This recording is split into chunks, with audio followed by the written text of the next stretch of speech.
Professor, é mesmo possível que organismos na fase larvária sejam capazes de reproduzir assexuadamente ou mesmo sexuadamente por fecundação cruzada?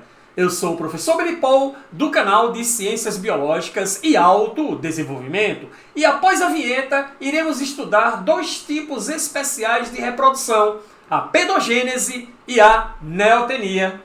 Vamos lá?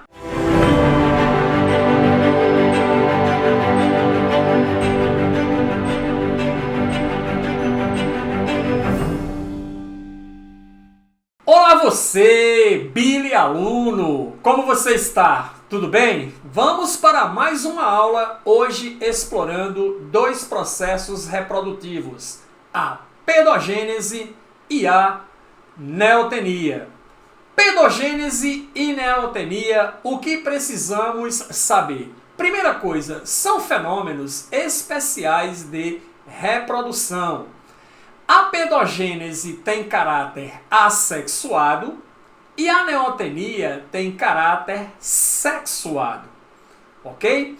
E aí vamos iniciar a nossa análise precisamente sobre a pedogênese. E o que devemos considerar de importante a respeito do processo de pedogênese? Olha só, primeira coisa, a pedogênese é a partenogênese no estágio larval.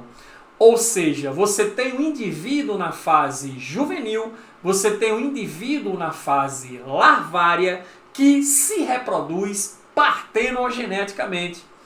Professor, mas o que é a partenogênese? Ora, a partenogênese é quando o embrião é formado a partir de um óvulo não fecundado. Se você ainda não assistiu a aula de partenogênese em nosso canal, volte lá na playlist e assista, que temos um conteúdo completíssimo sobre o assunto. Ainda não é inscrito? Está aprendendo? Deixe seu like, ative o sininho e faça a sua inscrição. Não leva nem 2 segundos e você estará nos ajudando muitíssimo a divulgar cada vez mais o nosso canal para facilitar a produção dos nossos vídeos. Beleza? Mas quando o indivíduo na fase larvária ele faz partenogênese, você chama esse processo de pedogênese.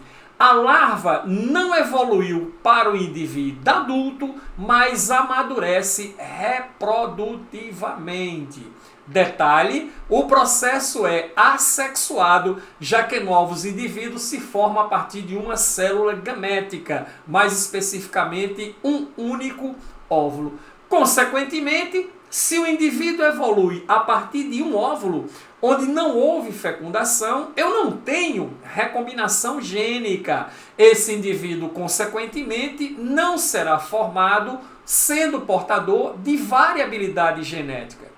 Professor, que exemplos podem ser citados de pedogênese? Nós temos o caso do Cistossoma mannsoni, que é o agente etiológico provocador da esquistossomose, conhecida vulgarmente também como barriga d'água. A facílula hepática é parasita de ductos biliares de bovinos, suínos e caprinos, mas não tem relação parasitária com a espécie humana. Então aqui nós temos o Cistossoma mannsoni e aqui nós temos a facílula hepática, isso quase não sai o nome. Ambos são vermes plateumintos, vermes de corpo achatado, ok? E que são parasitas muito bem estudados nas aulas de parasitologia, ok? Esses indivíduos aqui, na fase larvária, são capazes então de fazer partenogênese, caracterizando então o processo de pedogênese. A outra situação é a neotenia. A neotenia é idêntico ao que acontece no processo de pedogênese. É um mecanismo que também envolve organismo no estágio larval. É quando larvas amadurecem sexualmente e reproduzem por fecundação cruzada.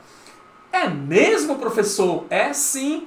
As larvas são capazes de se intercruzar, são capazes de se acasalar e realizarem processo de fecundação, originando novas larvas. Nesse caso, nós temos a neotenia. O processo é sexuado, ok? Extremamente importante. É sexuado porque eu tenho um cruzamento entre indivíduos.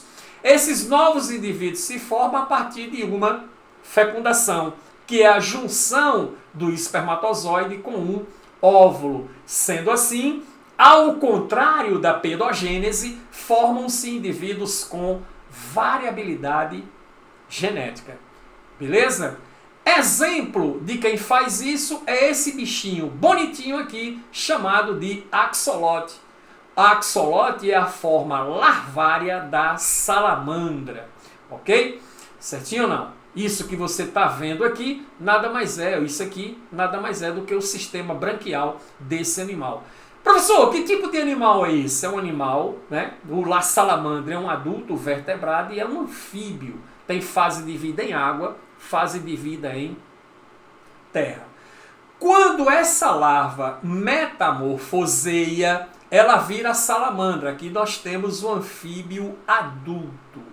Mas o que acontece? A salamandra é típica das montanhas geladas do México. Exatamente lá na cidade do México é considerado o habitat natural desses anfíbios. Só que tem um detalhe importante. No inverno, na estação fria, ele é encontrado na forma de axolote, ou seja, na forma larvária. Se você for lá na estação quente, no verão, o anfíbio será encontrado na forma de salamandra, que é a forma adulta. Mas a questão aí é a seguinte, né? A metamorfose, ela depende de hormônios da tireoide. Tireoide esta que não funciona no período frio. Então, a falta de hormônios da tireoide faz com que o processo de metamorfose não aconteça. E aí, a larva axolote não consegue metamorfosear para a salamandra, que é o anfíbio na forma adulta. Mas ela consegue amadurecer sexualmente. E aí as diferentes larvas passam a se cruzar, passam a se acasalar, originando então, consequentemente, novas larvas que dão continuidade ao processo. Beleza? Quando chegar a estação quente, elas metamorfoseiam para o anfíbio adulto. Esse processo é chamado de neotenia. Beleza? Aulinha rápida, sucinta, esclarecendo exatamente o que significa esses dois tipos especiais de reprodução. Pedogênese é quando as larvas conseguem fazer partenogênese e neotenia é quando as larvas amadurecem sexualmente, se fecundando, ok? Se acasalando, realizando fecundação cruzada. Vá na descrição do vídeo, baixe o Biomap da aula e o Bioese para exercitar os conteúdos aprendidos. E nos encontramos na próxima. Até lá!